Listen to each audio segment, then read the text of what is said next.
নমস্কার বন্ধুরা, welcome to ST unique sports. বন্ধুরা, এই ভিডিওটা হতে চলেছে শুধুমাত্র ইস্টবেঙ্গলের জন্য, কারণ বেশ কয়েকদিন ধরে তোমাদের কাছ থেকে একটাই রিকোয়েস্ট যে ইস্টবেঙ্গল কি পারবে এই সিজনে কামব্যাক করতে, তারা একটা ভালো জায়গায় ফিনিশ করতে পারবে। এখনও কি ইস্টবেঙ্গলের কাছে সুযোগ রয়েছে ইস্টবেঙ্গল চ্যাম্পিয়নশিপ রাউন্ডে পর্যন্ত যাওয়া এবং শেষ পর্যন্ত চ্যাম্পিয়ন হওয়া? কি পরিকল্পনা হবে, আর বাদবাকি ইস্টবেঙ্গলের কাছে যে কটা ম্যাচ পড়ে রয়েছে সেই সমস্ত নিয়েই আলোচনা রয়েছে। এবার ফিরছে কিন্তু কেভিন সিভিলে, এবার ইস্টবেঙ্গল কতটা বদলে যেতে পারে সেই নিয়েও কথা বলার রয়েছে এই ভিডিওতে। খুবই ইন্টারেস্টিং ভিডিও হবে, শুরু থেকে শেষ পর্যন্ত দেখো। ভিডিও ভালো লাগলে সকলে লাইক শেয়ার করে দিও, আর যারা চ্যানেলে প্রথমবারের জন্য এসেছো মনে করে চ্যানেলটাকে সাবস্ক্রাইব করে নিও, তাহলে প্রিয় দলের খেলার সমস্ত আপডেট তোমরা এখানে পেয়ে যাবে। তো চলো আর দেরি না করে ভিডিও শুরু করা যাক। তো আইএসএল এর বর্তমান পয়েন্ট টেবিলের দিকে তাকালে প্রত্যেকটা দল কিন্তু এখনো পর্যন্ত 6টা করে ম্যাচ খেলে নিয়েছে। এখনও হাফ সিজন হয়েছে, এখনও অর্ধেক সিজন বাকি রয়েছে। তো এই অর্ধেক সিজনের পর ইস্টবেঙ্গল তাদের কিন্তু 4 নম্বর পজিশনে রয়েছে। 6 ম্যাচে 11 পয়েন্ট, তারা 3টে ম্যাচ জিতেছে, 2টো ম্যাচ ড্র করেছে এবং একটি মাত্র ম্যাচ হেরেছে। এবং যদি ইস্টবেঙ্গলের স্কোর নিয়ে কথা বলি, তো ইস্টবেঙ্গল কিন্তু 6টা ম্যাচে 16টা গোল করেছে, যেটা কিন্তু এই মুহূর্তে দাঁড়িয়ে লিখছে যে সবথেকে বেশি গোল ইস্টবেঙ্গল করেছে। এবং গোল হজমের কথা বললে ইস্টবেঙ্গল কিন্তু 4টি গোল হজম করেছে, কিন্তু মোহনবাগান বা যদি বলি আমরা এফসি গোয়া, তারা কিন্তু 3টে করে গোল হজম করেছে। গোল ডিফারেন্স ইস্টবেঙ্গলের কিন্তু রয়েছে +12। এবং বর্তমানে পয়েন্ট টেবিল অনুযায়ী 1 নম্বর পজিশনে রয়েছে মুম্বাই সিটি এফসি 6 ম্যাচে 14 পয়েন্ট নিয়ে। তারপরে রয়েছে মোহনবাগান এবং জামশেদপুর, তারা 6 ম্যাচে কিন্তু 13 পয়েন্ট। তো যারা টেবিলের টপ পজিশানে রয়েছে আর তাদের সঙ্গে ইস্টবেঙ্গলের 4 নম্বর পজিশানের পয়েন্টের পার্থক্য রয়েছে মাত্র 3 পয়েন্ট। এবং এটাও মাথায় রাখতে হবে ইস্টবেঙ্গল কিন্তু উপরের দিকে 2টো দলের সঙ্গে ম্যাচ রয়েছে, তো সেই ম্যাচগুলোতে ভালো তাদের করতে হবে।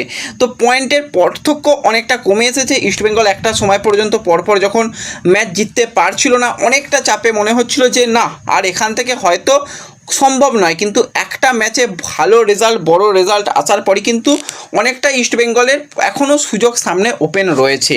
তো ইস্টবেঙ্গলের পরবর্তী যে ম্যাচগুলো রয়েছে সেখানে কিছু কঠিন ম্যাচ অবশ্যই ইস্টবেঙ্গলের জন্য রয়েছে। সবথেকে কঠিন ম্যাচ হচ্ছে ইস্টবেঙ্গলের জন্য ডার্বি ম্যাচ, এবং ডার্বি ম্যাচে যারা ভালো করবে তারা অবশ্যই অনেক অনেক অ্যাডভান্টেজ পজিশনে থাকবে। এছাড়া ইস্টবেঙ্গলের কাছে আরও একটা কঠিন ম্যাচ রয়েছে, Mumbai city FC match, Bengaluru match, এমনকি চেন্নাই পাঞ্জাব ম্যাচও রয়েছে, যেই ম্যাচগুলো কঠিন। এখন তার মানে বোঝাই যাচ্ছে ইস্টবেঙ্গলের কাছে আর পড়ে রয়েছে 7টা ম্যাচ। 7টা ম্যাচই কিন্তু ইস্টবেঙ্গলের কাছে ফাইনাল ম্যাচ। যেহেতু সর্বাধিক পয়েন্ট আনার চেষ্টা করো, যদি ম্যাচ জিততে নাও পারো অন্তত ম্যাচ থেকে পয়েন্ট আনো, কিন্তু ম্যাচ হারা মানে সেখানে অনেকটা পয়েন্টের পার্থক্য হয়ে যাবে।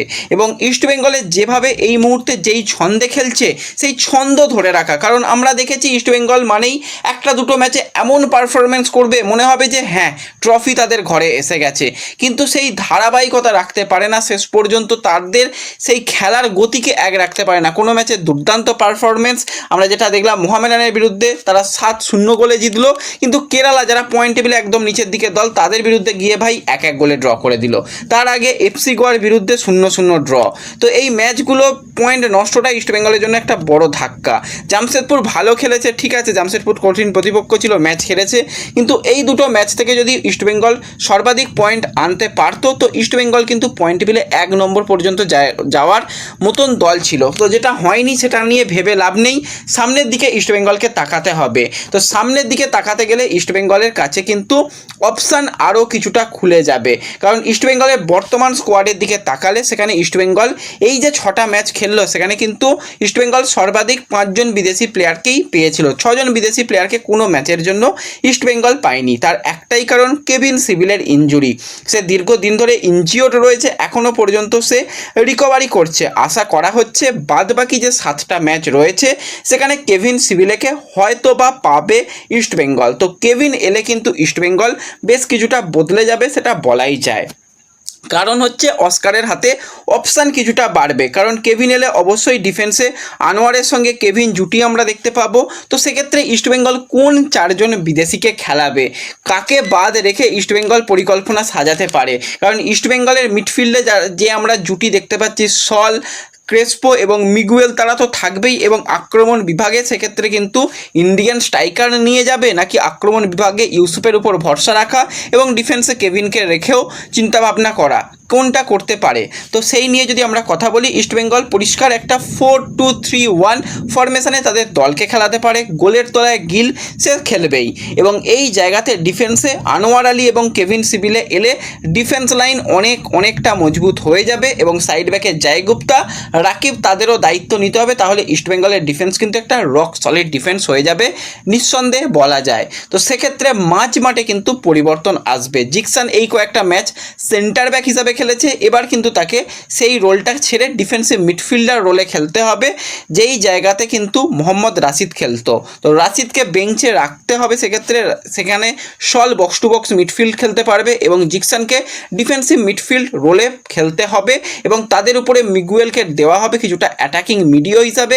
উইং পজিশনে একদিকে বিপিন শুরু করবে, অপর দিকে এডমন্ড শুরু করবে, এবং আক্রমণ বিভাগে ইউসুফ এজ্জেজারি, তাকে দিয়ে কিন্তু পরিকল্পনা সাজাতে পারে অস্কার। এবার যদি অস্কার কিছুটা ডিফারেন্ট প্ল্যানিং ভাবে যে না, আগে আমি আমার ডিফেন্স আগে শক্তিশালী রাখবো, তারপর অ্যাটাকে যাব, কারণ কিছু কিছু ম্যাচ মোহনবাগান বলো বা মুম্বাই ম্যাচ বলো সেরকম ম্যাচ হবে। তো সেক্ষেত্রে ইস্টবেঙ্গলের ডিফেন্স লাইনেও কিন্তু পরিবর্তন আসবে, কারণ মিডফিল্ডেও পরিবর্তন আনতে হবে, অ্যাটাকেও পরিবর্তন আনতে হবে। তো সেক্ষেত্রে ইস্টবেঙ্গল করতে পারে 4-2-3-1 দলকে নামাবে। আক্রমণ বিভাগে ইউসুফ এজেজারিকে স্ট্রাইকার রেখে গোলের তলায় গিল, ডিফেন্স লাইনে আনোয়ার কেভিন তারা সেন্টার ব্যাকে, সাইড ব্যাকে একদিকে রাকিব, অপর দিকে পিভি বিষ্ণুকে কিন্তু আবার সেই জয় গুপ্তার জায়গায় সাইড ব্যাকে আনতে হবে। কারণ কি সেটা দেখো, কারণ মিডফিল্ডের দিকে তাকালে সেক্ষেত্রে রাশিদের সঙ্গে সল তারা মিডফিল্ড রোলে খেলবে, এবং আক্রমণ বিভাগে সেক্ষেত্রে নাওরে মহেশ সিংকে কিন্তু আনতে হবে, যেই জায়গাটায় মিগুয়েল খেলছিল। তো সেক্ষেত্রে নাওরে মহেশ সিং সঙ্গে বিপিন এবং তার সঙ্গে এডমন্ড, এবং আক্রমণে ইউসুফ এজ্জেজারিকে দিয়ে খেলাতে হবে। এবার ইস্টবেঙ্গল যদি মনে করে যে না, আমরা মিডফিল্ড পুরো কম্প্যাক্ট এবং ডিফেন্স শক্তিশালী রাখবো, তো সেক্ষেত্রে ইউসুফের পরিবর্তে সেই জায়গায় কিছু কিছু ম্যাচে ডেভিডকেও সুযোগ দেওয়া যেতে পারে। সেটাও কিন্তু খুব একটা খারাপ হবে না, কারণ ইস্টবেঙ্গলের ডিফেন্স সেক্ষেত্রে ম্যাচ হারবে না এটুকু নিশ্চিত যদি করতে পারে, তাহলে ইস্টবেঙ্গল ম্যাচ থেকে তো অন্তত প্লাস পয়েন্ট আনতে পারে। এবার ইস্টবেঙ্গলের আক্রমণে ডেভিড নো ডাউট একজন ভালো প্লেয়ার, সুযোগ দিলে প্লেয়ারটা গোল করতে পারবে। ইউসুফ এজ্জেজারিও গোল করেছে, এখনও পর্যন্ত 7টা গোল করে ফেলেছে। তার পেনাল্টিতে 100% কিন্তু রয়েছে যে হ্যাঁ, সে সমস্ত পেনাল্টি থেকে গোল পেয়েছে, কিন্তু সে যেভাবে অ্যাটাকগুলো মিস করেছে সেখানে কিন্তু তাদের গোল কনভার্সন রেট অনেকটা কম তুলনামূলক ডেভিডের তুলনায়। ডেভিড সেই পরিমাণ সুযোগ পেলে সেখান থেকে ডেভিড গোল করতে পারে। ডেভিডের উপরেও কিন্তু কোচ একটা ক্ষেত্রে ট্রাস্ট করতে পারে, কিন্তু যখন বেঞ্চে দুজন বিদেশি স্ট্রাইকার রয়েছে, তো সেক্ষেত্রে ডেভিড কতটা সুযোগ পাবে সেটা হচ্ছে একটা প্রশ্নচিহ্নর ব্যাপার হয়ে থাকবে। এবং অবশ্যই ইস্টবেঙ্গলকে ভালো কিছু করতে হলে মিগুয়েলকে কিন্তু নিজের খোলস ছেড়ে বেরিয়ে আসতে হবে। সে উইদাউট মানে বল তাকে খেলতে হবে সবসময়, যে উইথ দ্য বল খেলবো, অনেকক্ষণ বল হোল্ড করবো সেরকম নয়। তাকে বল ছাড়াও কিন্তু খেলার মধ্যে অনেক বেশি অ্যাক্টিভিটি আনতে হবে, যেটা কিন্তু দেখা যাচ্ছে না। তার স্কিল রয়েছে, তার বল কন্ট্রোল ভালো রয়েছে, পাসিং অ্যাকুইরেসি খুব ভালো রয়েছে, কিন্তু তাকে ফ্রি হ্যান্ডে খেলতে হবে, যে ঠিক আছে আমি বল পাচ্ছি না, আমি বল উইন করবো, গিয়ে সেখান থেকে অ্যাটাক করবো। সবসময় যে সল তাকে বল দেবে সেরকমটা ব্যাপার নয়, সেই কাজটাও কিন্তু করতে হবে। তাহলে কিন্তু ইস্টবেঙ্গল আরও বেটার কিছু করবে। তো এবার কিন্তু কিছুটা হলেও ইস্টবেঙ্গলের ক্ষেত্রে সামনে যেমন কঠিন ম্যাচ রয়েছে, অস্কারের প্ল্যানিংও কিন্তু এবার কিছু ডিফারেন্স করতে হবে, কারণ অবশ্যই আমরা জানি যে লিগে যদি ভালো করতে হয়, যদি টুর্নামেন্ট জিততে হয়, সেক্ষেত্রে তাদের ডিফেন্ডাররাই টুর্নামেন্ট জেতায়, ম্যাচ তো জেতায় স্ট্রাইকাররা। তো ডিফেন্সকে ইস্টবেঙ্গলের ভালো করতেই হবে, কারণ আমরা যেভাবে দেখলাম যে জামশেদপুর ম্যাচে পয়েন্ট নষ্ট হলো, সেখানে ডিফেন্ডারদের বিরাট বড় একটা ভুল ছিল। গোয়া ম্যাচে ইস্টবেঙ্গলে গোল করতে পারেনি, আক্রমণ বিভাগের একটা ব্যর্থতা ছিল, এবং কেরালা ম্যাচেও আমরা ভাবছিলাম যে 3 পয়েন্ট ইস্টবেঙ্গল একটা গোল করেছে তাহলেও পেয়ে যাবে, কিন্তু সেখানে ডিফেন্ডারদের ভুলেই গোল খেতে হয়েছিল। দুটো ম্যাচে পয়েন্ট যে নষ্ট ইস্টবেঙ্গল করেছে সেখানে কিন্তু অবশ্যই ডিফেন্সের ভুল। তো সেখানে কেভিনকে রাখতেই হবে।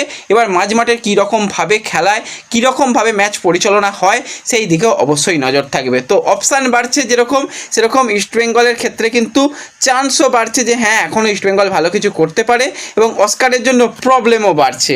তো দেখা যাক শেষ পর্যন্ত ইস্টবেঙ্গল কেমন করে, সেই দিকে আমাদের নজর থাকবে। এই ভিডিওতে এটুকুই আলোচনা করার ছিল। ভালো লাগলে সকলে একটু লাইক শেয়ার করে দিও। দেখা হবে পরবর্তী ভিডিওতে। ধন্যবাদ।